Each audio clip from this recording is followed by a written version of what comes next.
Hi കൂട്ടുകാർ, അസ്സലാമു അലൈക്കും വറഹ്മത്തുള്ളാഹി തആല വബറകാതുഹു. 2026 വാർഷിക എക്സാം വരികയാണ്. അപ്പോൾ നിങ്ങൾക്ക് ഉപകാരപ്പെടുത്താവുന്ന തജ്വീദുൽ ഖുർആനിൻ്റെ 4ാം ക്ലാസ്സിൻ്റെ ഒരു ചോദ്യ പേപ്പറുമായിട്ടാണ് ഞാൻ ഒന്ന് വന്നിരിക്കുന്നത്. നമുക്ക് ചോദ്യങ്ങളൊക്കെ നോക്കി ഉത്തരങ്ങളൊക്കെ മനസ്സിലാക്കാം. ആദ്യം കോളത്തിൽ ശരിയടയാളപ്പെടുത്താനാണ്. ബിസ്മില്ലാഹിർ റഹ്മാനിർ റഹീം. ഒന്നാമത്തെ ചോദ്യം, അൽ മദ്ദുൽ ആരിലിന് ഉദാഹരണം ഇവിടെ കണ്ടെത്തണം. മദ്ദുൽ ആരിൽ വഖഫ് കാരണം സുക്കൂന് വരുന്നത് മംനൂൻ. മംനൂൻ എന്നിടത്ത് എന്താണ്? വഖഫ് കാരണം സുക്കൂന് വരുന്നു. അപ്പോൾ അവിടെ മദ്ദക്ഷരത്തിന് ശേഷമാണ് സുക്കൂന് വരുന്നത്. മദ്ദുലാരിലാണ് മംനൂൻ. ഇവിടെ ഔദു എന്നിടത്ത് സുക്കൂന് വരുന്നില്ല. ഹാമീൻ എന്നത് ലാസിം ഹർഫിയാണ്. അപ്പോൾ അതൊക്കെ മനസ്സിലാക്കണം. അടുത്തുനിന്ന് ഹ ഉത്ത് എനീസ്. ഹ ഉത്ത് എനീസ് ഹാത്തായിൽ അവസാനിക്കുന്നത് ഏതാണ്? ആലിയ. ഹ ഉത്ത് എനീസ് ഹ ആയിട്ട് വഖഫ് ചെയ്യുന്നത് ആലിയ. അത് താ മജ്റൂറ. ബ താ ഇവിടെ ഹ ഉള്ളൂ. അപ്പോൾ അത് ആലിയ എന്നത് ടിക്ക് ചെയ്യാം. അടുത്തത് അൽ മദ്ദുൽ ലാസിം ഹർഫി. ഹർഫിൽ മദ് വന്നത് അക്ഷരങ്ങളുടെ പേര് വായിക്കപ്പെടുന്ന അല്ല. അലിഫ് ലാം മീം. ഹർഫിൽ മദ് വന്നത് അലിഫ് ലാം മീം. ഇത് വസ്സോഫാത്തി കലിമത്തിലാണ്. വസ്സോഫാത്തി എന്നത് കലിമത്തിലാണ് മദ് വന്നത്. യതഫക്കറൂൻ വഖഫ് കാരണമാണ് സുക്കൂന് മദ്ദശത്തിന് ശേഷം വരുന്നത്. അപ്പോൾ അതൊക്കെ മനസ്സിലാക്കുക. അടുത്തത് മദ്ദുല്ലീന്. മദ്ദുല്ലീന് ലീനക്ഷരത്തിന് ശേഷം സുക്കൂന് വരുന്നു. ഫതഹയുടെ ഉടനെ വരുന്ന സുക്കൂന്. ലീനക്ഷരമായ യാ വാവ്. സുക്കൂനുള്ള അക്ഷരങ്ങൾ വരേണ്ടത് ഫതഹയ്ക്ക് ശേഷം വരുന്ന യാവും വാവുമാണ്. അപ്പോൾ സ്വൈഫ് എന്നതാണ്. ഫതഹ് സുക്കൂനുള്ള യാ. അതേപോലെ ഫതഹ് സുക്കൂനുള്ള വാവും വരാം. ഉദാഹരണത്തിൽ ശ്രദ്ധിക്കുക, മനസ്സിലാക്കുക കേട്ടോ. അപ്പോൾ ലീനക്ഷരങ്ങൾ ഏതാണെന്ന് വെച്ചാൽ ഫതഹയുടെ ഉടനെ വരുന്ന സുക്കൂനുള്ള വാവും യാവുമാണ്. അടുത്തതാ ഖുർആനിൽ സക്കത്തയുള്ള സ്ഥലങ്ങൾ. ഖുർആനിൽ സക്കത്തയുള്ള സ്ഥലങ്ങൾ 4 സ്ഥലങ്ങളിലാണ് ഖുർആനിൽ സക്കത്തയുള്ളത്. അടുത്തത് മദ്ദുൽ ഫർഇ. മദ്ദുൽ ഫർഇ ഏതാണ് ഇതിൽ? മദ്ദുൽ ഫർഇ. മദ്ദുൽ ഫർഇ എത്ര വിധാണ്? 5 വിധാണ്. മദ്ദുൽ ഫർഇ മദ്ദുൽ മുത്തസിൽ, മുൻഫസിൽ, ലാസിം, ആരിൽ, ലീന്, അങ്ങനെ 5 വിധം ഉണ്ട്. നമ്മൾ പഠിച്ചിട്ടുണ്ട്. അപ്പോൾ അത് ടിക്ക് ചെയ്യാം. ഇനി ചേരുംപടി ചേർക്കാനാണ്. തൊണ്ടക്ക് ചെറിയൊരു പ്രശ്നമുണ്ട്. അപ്പോൾ ശബ്ദം ക്ലിയർ അല്ല, ശ്രദ്ധിക്കുക. എല്ലാവരും ദുആ ചെയ്യാം കേട്ടോ. അടുത്തത് എന്താണ്? അൽ മദ്ദുൽ ആരിൽ. അൽ മദ്ദുൽ ആരിലിന് നമ്മളിവിടെ ഉദാഹരണം കാണണം. മദ്ദുൽ ആരിൽ വഖഫ് കാരണം മദ്ദശത്തിന് ശേഷം സുക്കൂന് വരുന്നു. അപ്പോൾ ഇവിടെ യസ്തുറൂൻ എന്നതാണ്. അപ്പോൾ അതിൻ്റെ ഈ നമുക്കടെ ഇതാ യസ്തുറൂൻ എന്നതാണ്. അപ്പോൾ അത് വാവിന് ശേഷം വഖഫ് കാരണം സുക്കൂന് വരുന്നു. അടുത്തതാ മദ്ദുൽ മുത്തത്തരിക്ക്. മദ്ദുൽ മുത്തത്തരിക്ക്. മദ്ദുൽ മുത്തത്തരിക്ക്. മദ്ദുൽ മുത്ത അസ്ലിയായ മദ്ദിൽ വഖഫ് ചെയ്യുന്നതാണ് മദ്ദുൽ മുത്തത്തരിക്ക്. ലിദിക്റ റാ എന്ന് മദ്ദക്ഷരത്തിൽ നമ്മൾ വഖഫ് ചെയ്യുന്നു. അപ്പോൾ അതിൻ്റെ സീറ്റാ. അപ്പോൾ അത് മനസ്സിലാക്കുക എന്താണ് മദ്ദുൽ മുത്തത്തരിക്ക്. അടുത്തത് എന്താണ്? മദ്ദുൽ ലാസിം കലിമി. കലിമത്തിൽ മദ് വന്നത് എന്നാ വലല്ലോലീൻ. ലോ മദ്ദക്ഷരത്തിന് ശേഷം സുക്കൂനുള്ള അക്ഷരം. ശ്രദ്ധുള്ള അക്ഷരം എന്ന് പറഞ്ഞാൽ സുക്കൂനുള്ളൊരക്ഷരവും ഹർക്കത്തുള്ളൊരക്ഷരവും ചേർന്നതാണ് നമ്മൾ പഠിച്ചിട്ടുണ്ട്. അപ്പോൾ ഇവിടെ സുക്കൂനുള്ളൊരക്ഷരം ഉണ്ട്. അപ്പോൾ അതാണ് കലിമത്തിൽ മദ് വന്നത്. അപ്പോൾ അത് എ. അടുത്തത് മദ്ദുൽ ലീന്. ലീനക്ഷരത്തിന് ശേഷം വഖഫ് കാരണം സുക്കൂന് വരുന്നു. എന്താ? മൈരിബൈൻ. ഫതഹയുടെ ഉടനെ സുക്കൂനുള്ള യാ വഖഫ് കാരണം സുക്കൂന് വരുന്നു. മൈരിബൈൻ. അപ്പോൾ അവിടെ നേരെയാണ് വന്നത്. അപ്പോൾ അത് മനസ്സിലാക്കുക കേട്ടോ. മദ്ദുല്ലീന് നേരെയാണ് വന്നത്. അടുത്ത മദ്ദുൽ ലാസിം ഹർഫി. ഹർഫിൽ വന്നത് തോ സീന് മീം അക്ഷരങ്ങളിൽ വരുന്നത്. അപ്പോൾ അവിടെ ബി. അപ്പോൾ ഇത് നേരെ വന്ന് അങ്ങനെ വരാം. ഇനി അതല്ലാന്ന് ആരും വിചാരിച്ച് മാറ്റി എഴുതൊന്നും വേണ്ട കേട്ടോ. ശ്രദ്ധിച്ചാൽ മതി. നമുക്ക് ഉദാഹരണം വന്നത് ശ്രദ്ധിക്കാം. അടുത്തത് പൂരിപ്പിക്കാനാണ്. കാഫ് എന്നതിലെ മദ്ദക്ഷത്തിന് ശേഷം ഡാഷ് വന്നു. കാഫ് എന്നതിൽ മദ്ദക്ഷത്തിന് ശേഷം എന്താണ് വരുന്നത്? സുക്കൂന് വരുന്നു. സുക്കൂന് വരുന്നു എന്നാണ് നമ്മൾ എഴുതുന്നത്. മദ്ദക്ഷരത്തിന് ശേഷം സുക്കൂന്. കാഫ് എന്ന് പറയുമ്പോൾ അവസാനത്ത് സുക്കൂന് വരുന്നില്ല. അതാണ് മദ്ദക്ഷരത്തിന് ശേഷം സുക്കൂന് വരുന്നു. അടുത്തതാ മദ്ദുൽ ലാസിം ഡാഷ് ഹർക്കത്ത് നീട്ടൽ നിർബന്ധമാണ്. മദ്ദുൽ ലാസിം എന്താണ്? 6 ഹർക്കത്ത് 3 അലിഫിൻ്റെ കതർ 6 ഹർക്കത്ത് നീട്ടൽ നിർബന്ധമാണ്. അപ്പോൾ 6 ഹർക്കത്ത് നീട്ടൽ നിർബന്ധമാണ്. ഇനി അൽ ഹുറൂഫുൽ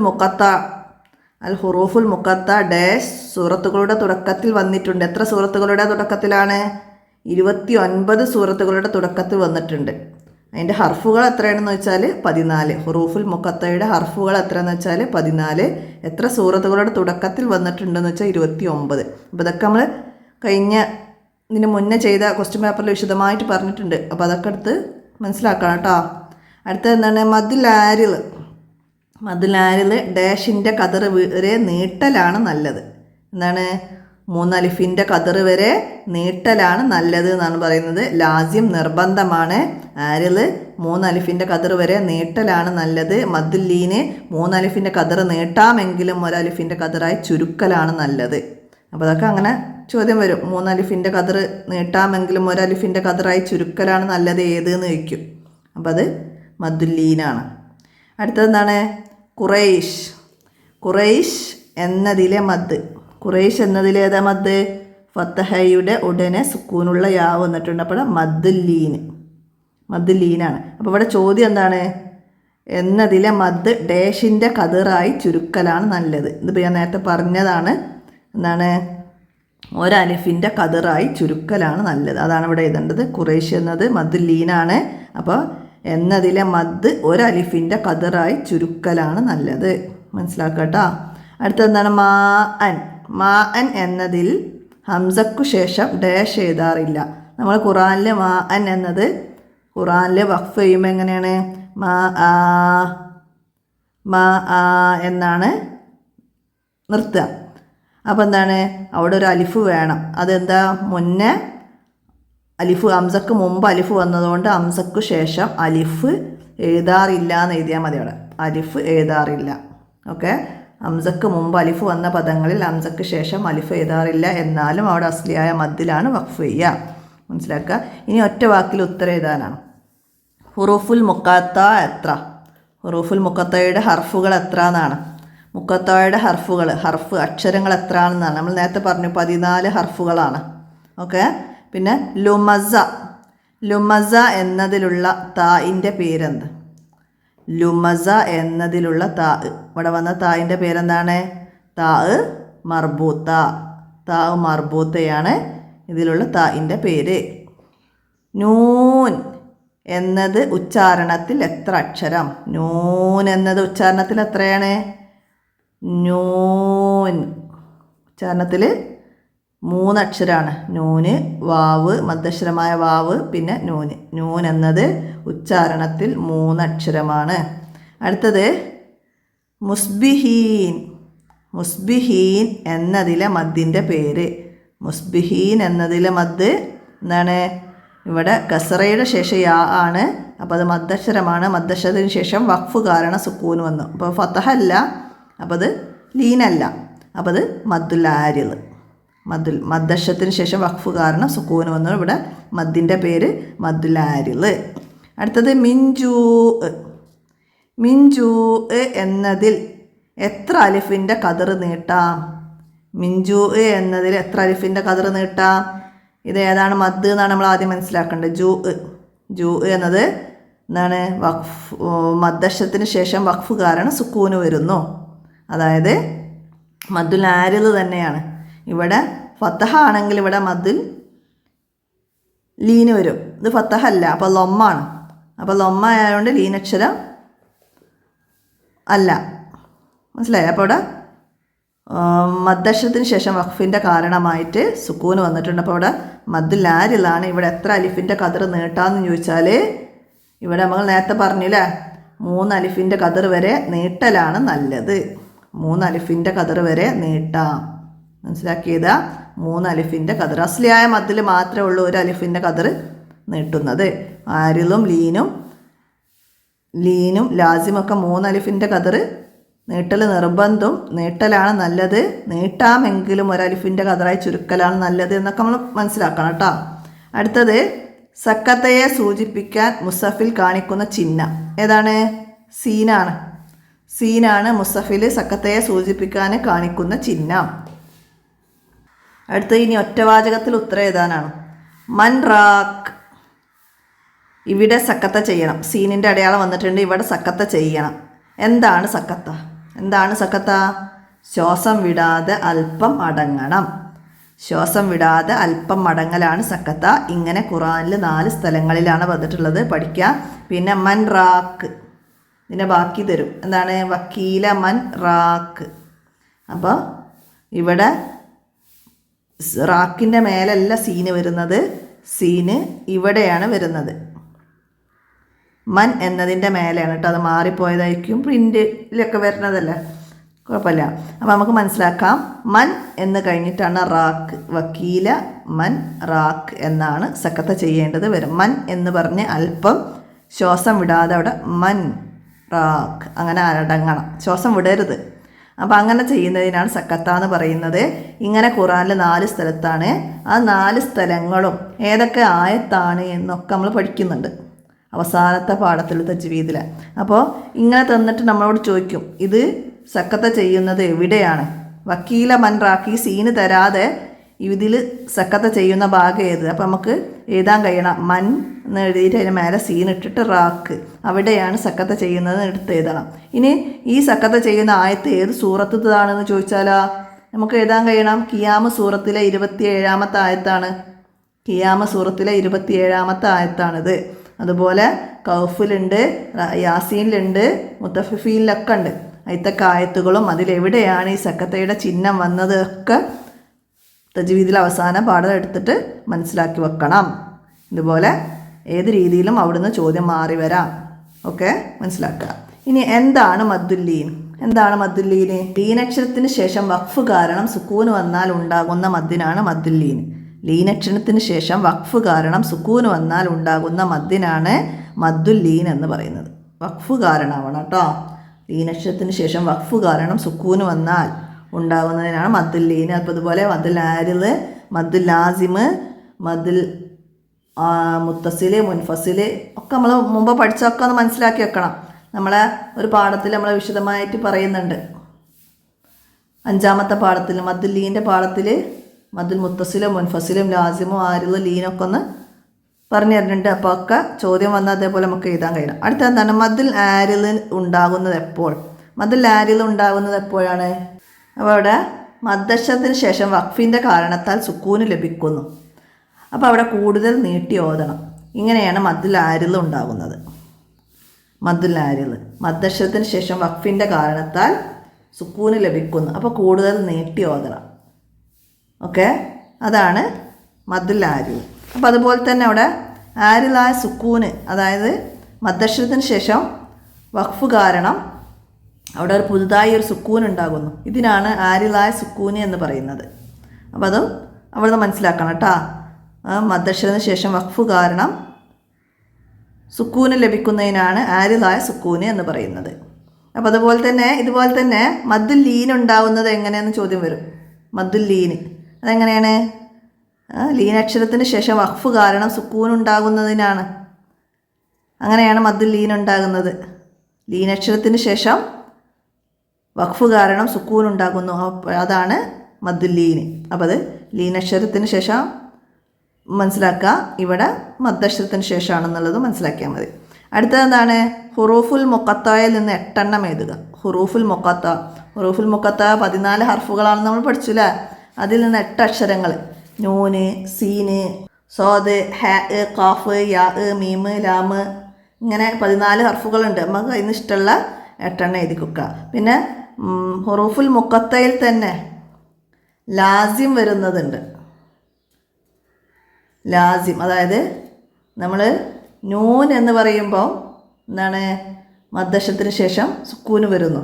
എന്നാൽ നമ്മളതിൽ റാന്നേ പറയുള്ളൂ, റാ എന്ന് പറയില്ല. റാ, ഹാ, അപ്പോൾ അങ്ങനെയൊക്കെ വരുന്നിടത്ത് ലാസിമില്ല. മനസ്സിലായില്ല? അപ്പോൾ അവിടെ ലാസിമ് വരുന്നത് മീം, സ്വാദ്, നൂൻ, ഖാഫ്, അങ്ങനെ നീട്ടി പറയുന്നത്. മനസ്സിലായില്ല? കാഫ്, ഐൻ, അങ്ങനെ പറയുമ്പോഴാണ് സുക്കൂന് വരുന്നത്. അതിലാണ് മദ് ലാസിം വരുന്നതും അതിന് മനസ്സിലാക്കി വെക്കണം കേട്ടോ. അപ്പോൾ അത് നിങ്ങളെ പാഠത്തിൻ്റെ പാഠഭാഗം കാണിച്ചിട്ടൊന്ന്.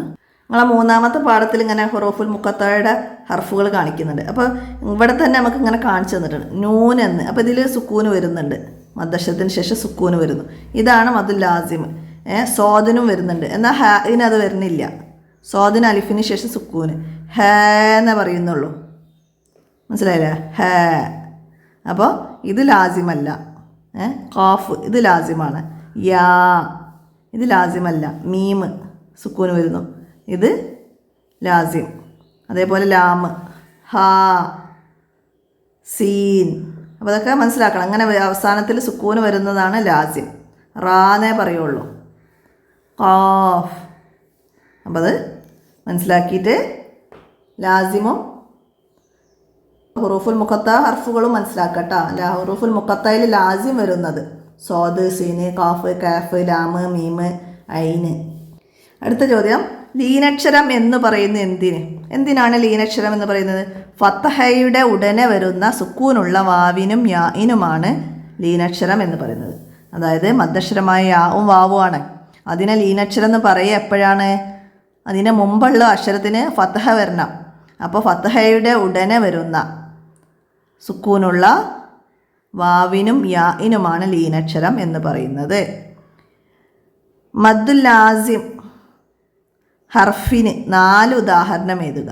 ലാസിം ഹർഫിൽ മദ് വന്നത് അത് നമ്മൾ ഒന്നാമത്തെ പാഠത്തിൽ നൂൻ, ഖാഫ്, യാസീൻ, അലിഫ്, ലാമീൻ അങ്ങനെ പഠിച്ചിട്ടുണ്ട് അല്ലേ? അപ്പോൾ ഹർഫിൽ വന്നത് മനസ്സിലായില്ലേ? ഇതേപോലെ കലിമത്തിൽ വന്നത് എഴുതാൻ വന്നാലാ അസ്സോഫാത്തി, വലല്ലോല്ലീൻ, അൽ ഹാക്ക എന്നൊക്കെ മനസ്സിലാക്കാം. എന്നിട്ട് എഴുതട്ടാ. അടുത്തെന്താണ്? ലാഇയ. ഇവിടെ തായിൽ എങ്ങനെ വഖഫ് ചെയ്യണം? ഇതിൻ്റെ അവസാനത്തിൽ ത ഉണ്ട് അല്ലേ? ഹ ത. അപ്പോൾ ഇത് ത മർബൂത്താണ്. അപ്പോൾ ഇവിടെ എങ്ങനെയാണ്? ഇതിന് ഹ ഉത്ത എനീസ് എന്ന പേരും ഉണ്ട് അല്ലേ? ഇവിടെ എങ്ങനെയാണ് വഖഫ് ചെയ്യേണ്ടതെന്ന് വെച്ചാൽ ഇവിടെ ഹായിലായിട്ടാണ് വഖഫ് ചെയ്യേണ്ടത്. ഇനി ഇവിടെ താ മർബൂത്തയിൽ വഖഫ് ചെയ്യുമ്പോൾ ശ്രദ്ധിക്കേണ്ട കാര്യങ്ങൾ എന്തൊക്കെയെന്ന് ചോദിച്ചാൽ ചോദ്യമായിട്ട് വന്നാലാ ഹ ഉത്ത എനീസ് എന്ന് പേരുണ്ട്. ഇതിൽ വഖഫ് ചെയ്യുമ്പോൾ എന്താണ്? ഹാഇൻ്റെ ശബ്ദം പുറത്തു വരാതെ മുമ്പുള്ള അക്ഷരത്തിൽ ശബ്ദം മുറിക്കുകയോ ഹാഇന് പകരം അലിഫ് വരികയോ ചെയ്യരുത്. ലായിബാന്നോ ലായിബം അങ്ങനൊന്നും മീമായിട്ടോ അലിഫായിട്ടൊന്നും വഖഫ് ചെയ്യരുത്. മനസ്സിലായില്ല? അപ്പോൾ ഇവിടെ ഹ ആയിട്ടാണ് ലായിബ അങ്ങനെ ഹ ആയിട്ടാണ് വഖഫ് ചെയ്യേണ്ടത്. ഇനി നമുക്കിവിടെ 5 വരി കുറയാതെ എഴുതാൻ വന്നത് സക്കത്തയെ കുറിച്ചിട്ടാണ്. ഇതിപ്പോൾ ഞാൻ നേരത്തെ പറഞ്ഞതുപോലെ ആ പാഠം നന്നായി മനസ്സിലാക്കിയാലാണ് നമുക്കിവിടെ 5 വരി കുറയാതെ എഴുതാൻ കഴിയുള്ളൂ. ആ സക്കത്താന്ന് മാത്രമേ നമുക്കതിന് മനസ്സിലാക്കി എഴുതാൻ കഴിയുള്ളൂ എന്ന് വിചാരിച്ചിട്ട് കാര്യമില്ല. അതിൽ സൂറത്തിൻ്റെ പേര് ഏതാണ് ആയത്തൊക്കെ പറഞ്ഞ് നമുക്കിവിടെ എഴുതി കംപ്ലീറ്റ് ആക്കാം 5 വരി കുറയാതെ. മനസ്സിലായില്ലേ? അപ്പോൾ ഇവിടെ ആദ്യം എന്താണ് സക്കത്ത എന്താണെന്ന് എഴുതുക. ശ്വാസം വിടാതെ അല്പം മടങ്ങലാണ് സക്കത്ത. ഇതിന് ഖുർആനിൽ സീൻ എന്ന അക്ഷരം കൊണ്ടാണ് സൂചിപ്പിക്കുന്നത്. ഇങ്ങനെ ഖുർആനിൽ 4 സ്ഥലങ്ങളിലാണ് സക്കത്ത വന്നിട്ടുള്ളത്. അപ്പം അത് സൂറത്ത് എഴുതുക. സൂറത്തുൽ ഖഹ്ഫിലെ ഈ ആയത്ത് വലം യജ്അൽ ലഹു ഇവജ ഖയ്യിമ അങ്ങനെ ആയത്തൊക്കെ എഴുതിയിട്ട് അത് കംപ്ലീറ്റ് ആക്കുക. പിന്നെ മദ്ദുൽ മുത്തത്തരിഫാണ് പിന്നെ വന്നത്. എന്താണ് മദ്ദുൽ മുത്തത്തരിഫ്? നമുക്ക് ആദ്യം ഒരു ആയത്ത് എഴുതാം. ആദ്യം ഒരു ആയത്ത് എഴുതുക. ഇദാ സുൽസിലത്തിൽ സിൽസാലഹ. ഇവിടെ അസ്ലിയായ മദ്ദിലാണ് വഖഫ് ചെയ്തത്. ഇങ്ങനെയുള്ള സ്ഥലങ്ങളിൽ വഖഫ് ചെയ്യുമ്പോൾ ശ്രദ്ധിക്കേണ്ട ചില കാര്യങ്ങളുണ്ട്. അസ്ലിയായ മദ്ദിൻ്റെ ഖദറിനേക്കാൾ കൂടുകയോ കുറയുകയോ ചെയ്യരുത്. അവസാനത്തിൽ മീമിൻ്റെയോ ഹാഇൻ്റെയോ ശബ്ദം വരരുത്. അപ്പോൾ അത് മനസ്സിലാക്കണം. അതിനെക്കുറിച്ചിട്ട് അത് എഴുതാം. അസ്ലിയായ മദ്ദിലാണ് അവിടെ വഖഫ് ചെയ്യുന്നത്. അപ്പോൾ ഇതേപോലെ 4 വരി കുറയാതെ താ മർബൂത്ത. താവുകൾ എത്ര വിധം? 2 വിധം. താ മർബൂത്തയും മജ്റൂറയും അത് വിവരിക്കാൻ വരും. ഹുറൂഫുൽ മുഖത്തായെ കുറിച്ച് എഴുതാൻ വരും. മദ്ദുൽ ലാസിം, മദ്ദുൽ ലീൻ, മദ്ദുൽ ആരിൽ ഒക്കെ അതുപോലെ 5 വരി കുറയാതെ എഴുതാൻ വന്നാൽ നമുക്ക് എഴുതാൻ കഴിയണം. ഓരോ പാഠത്തെക്കുറിച്ചിട്ട് നന്നായിട്ട് പാഠഭാഗം മനസ്സിലാക്കി പഠിക്കുക. ഇത്രയാണ് ഈ തജ്വീദിൻ്റെ ചോദ്യപേപ്പറിലുള്ളത്. നമുക്ക് അടുത്ത ചോദ്യപേപ്പറുമായി അടുത്ത വീഡിയോയിൽ കാണാം. എന്തെങ്കിലും പറയുന്നതിൽ അടയാളപ്പെടുത്തുന്നതിലൊക്കെ മാറിപ്പോകുന്നത് അങ്ങനെ എന്തെങ്കിലും കാണുകയാണെങ്കിൽ കമൻ്റായിട്ട് അറിയിക്കണം. ചോദ്യപേപ്പറുകളൊക്കെ ഉപകാരപ്പെടുത്തുക. വീഡിയോ കൂട്ടുകാർക്കൊക്കെ ഷെയർ ചെയ്തെടുക്കുക. ഇന്നത്തെ വീഡിയോ അവസാനിപ്പിക്കുകയാണ്. അസ്സലാമു അലൈക്കും വറഹ്മത്തുള്ളാഹി.